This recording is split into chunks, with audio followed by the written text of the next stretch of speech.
Hello friends, कैसे हो आप लोग। उम्मीद करते हैं अच्छे होंगे और अपनी तैयारी जारी रखे होंगे। फ्रेंड्स, कल पिछली वीडियो में हम लोग नाटक की पृष्ठभूमि, उसका उद्भव विकास ये सब पढ़े थे। आज हम लोग भारतेंदु हरिश्चंद्र के नाटकों को देखेंगे। तो आइए चलिए देखते हैं। नाट्य विधा में भारतेंदु हरिश्चंद्र का महत्वपूर्ण योगदान रहा है। भारतेंदु ने नाटकों के माध्यम से जन सामान्य को जागृत करने का कार्य किया, साथ ही प्राचीन संस्कृति के प्रति प्रेम जगाने, मानवीय मूल्यों के प्रति आस्था बनाए रखने का प्रयास भी किया। उनके नाटकों में देश प्रेम, न्याय, त्याग, उदारता जैसे मानवीय मूल्य के नाटकों की मूल संवेदना बनकर आए हैं। वे अक्सर व्यंग का प्रयोग व्यंग्यार्थ में तीखा बनाने में करते थे। हालांकि उनका एक कारण यह भी है कि वे तत्कालीन पराधीनता के परिवेश में अपनी बात को सीधे तौर पर कह पाना संभव नहीं था। इसलिए जहां भी राजनीतिक सामाजिक चेतना के बिंदु आए हैं, वहां भाषा व्यंग्यात्मक हो चली। इसलिए भारतेंदु ने कई प्रश्न भी लिखे हैं। इनकी भाषा आम आदमी की भाषा है। लोक जीवन के प्रचलित शब्द, मुहावरे, अंग्रेजी, उर्दू, अरबी, फारसी के सहज चलन से आने वाले शब्दों को नाटकों में प्रयुक्त किया है। सही अर्थों में भारतेंदु हरिश्चंद्र को ही नाट्य विधा का प्रवर्तक माना जाता है। भारतेंदु के समस्त मौलिक एवं अनुदित नाटकों की संख्या 17 है। भारतेंदु का पहला नाटक विद्या सुंदर माना जाता है। अब भारतेंदु हरिश्चंद्र को भारतेंदु की उपाधि 1880 ईस्वी में काशी के पंडित रघुनाथ राव ने दी थी। आइए भारतेंदु हरिश्चंद्र के कुछ मौलिक नाटकों को समझते हैं।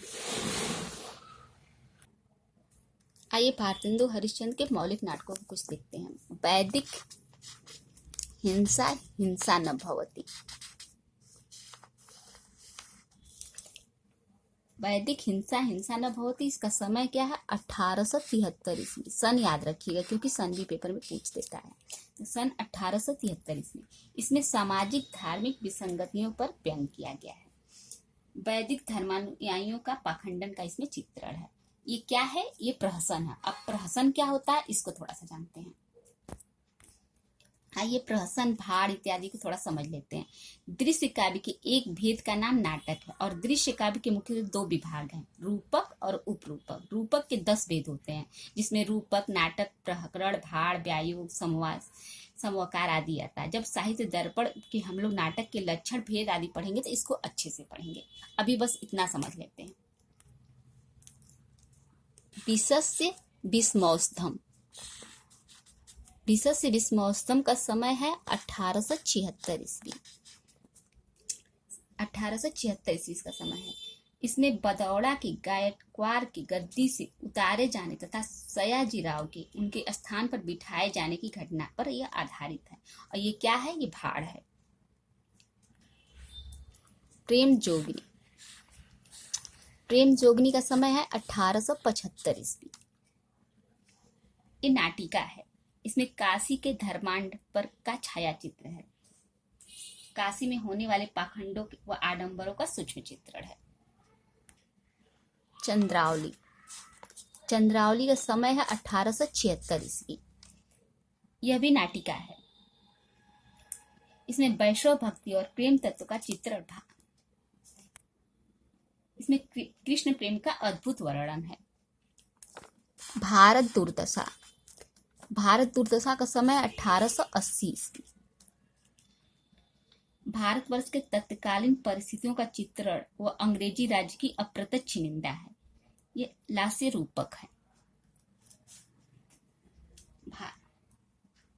भारत दुर्दशा क्या है? लास्य रूपक है। इसको आप लोग याद रखिएगा, कभी कभी यही पूछ देता है कि ये क्या है, भाड़ है, नाटिका है, लास्य रूपक है, तो पता रहेगा तो कर लेंगे।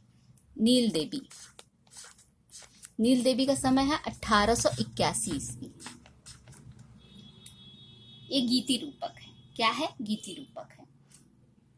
राजपुतानी आन बान एवं नारी व्यक्तित्व की प्रतिष्ठा, यह ऐतिहासिक गीति रूपक है। मुगल कालीन शासक की पृष्ठभूमि में नारी जाति की वीरता, ओजस्विता का इसमें वर्णन है। अंधेर नगरी। अंधेर नगरी का समय है 1881 ईस्वी। ये प्रहसन है। क्या है? प्रहसन है। राजा की मूर्खता, अन्याय और अंधेर गर्दी पर तीखा व्यंग है। ये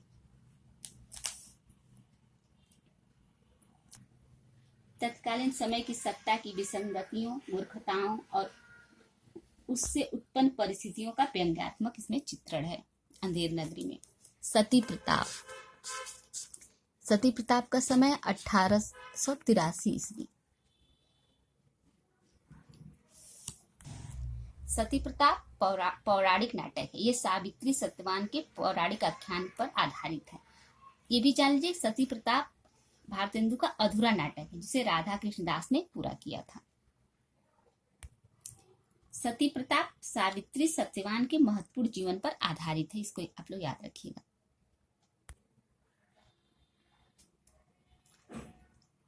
आइए भारतेंदु हरिश्चंद्र के कुछ अनुदित नाटक को देखते हैं। ये तो भारतेंदु हरिश्चंद्र का मौलिक नाटक था। कुछ अनुदित नाटकों को देखते हैं जो कि यहाँ से बहुत प्रश्न बनता है। इसको अच्छे से एक चार्ट के माध्यम से समझिए तो जल्दी याद हो जाएगा। विद्या सुंदर। विद्या सुंदर का समय 1868 ईस्वी था। याद रखिएगा, इनका ये पहला नाटक है। ये संस्कृत में चोर कवि के संस्कृत के चोर पंचाशिका का रूपांतरित है। और यह बांग्ला भाषा की कवि यतीन्द्र मोहन ठाकुर पर भी ये विद्या सुंदर का बांग्ला विद्यासागर रूप से रूपांतरित किया गया था। विद्या सुंदर में विवाह संबंधी प्रश्नों पर लिखा गया यह नाटक है जिसमें प्रेम विवाह का भरपूर समर्थन किया गया है। रत्नावली। रत्नावली का समय 1868 ईस्वी है। यह हर्ष के रत्नावली नाटिका का अनुवादित है। पाखंड विखंडन। यह इसका समय है 1872 ईस्वी। यह कृष्ण मित्र के प्रबोध चंद्रोदय के तीसरे अंक का अनुवादित है। क्या है? कवि कृष्ण मित्र के प्रबोध चंद्रोदय के तीसरे अंक का पाखंड विडंबन नाम से अनुवादित है। पाखंड विडंबन में पाखंड एवं पाखंडियों से बचने का संदेश तथा वैष्णव भक्ति की महत्ता तथा उदात्तता का वर्णन है। धनंजय विजय। धनंजय विजय का समय है 1873 ईस्वी। कांचन कविकृत धनंजय विजय का ये रूपांतरित है। धनंजय विजय में महाभारत की कथा पर आधारित है। अर्जुन की कौरवों की सेना को अकेले परास्त करने की वीरता का वर्णन है इसमें। कपूर मंजरी। कपूर मंजरी का समय 1875 ईस्वी है। ये राजशेखर के कपूर मंजरी का अनुवादित है। कपूर मंजरी में एक सुंदर कन्या का एक बुद्धिहीन राजा से विवाह का वर्णन है। मुद्रा राक्षस। मुद्रा राक्षस का समय 1878 ईस्वी है। ये विशाखा दत्त के मुद्रा राक्षस का अनुवादित है।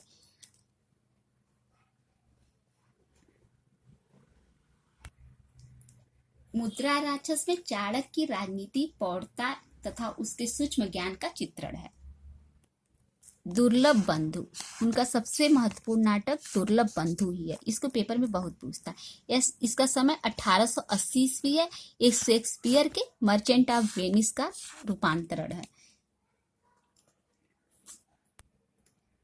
दुर्लभ बंधु में शेक्सपियर के नाटक मर्चेंट ऑफ वेनिस का भारतीय परिप्रेक्ष्य का चित्रण है।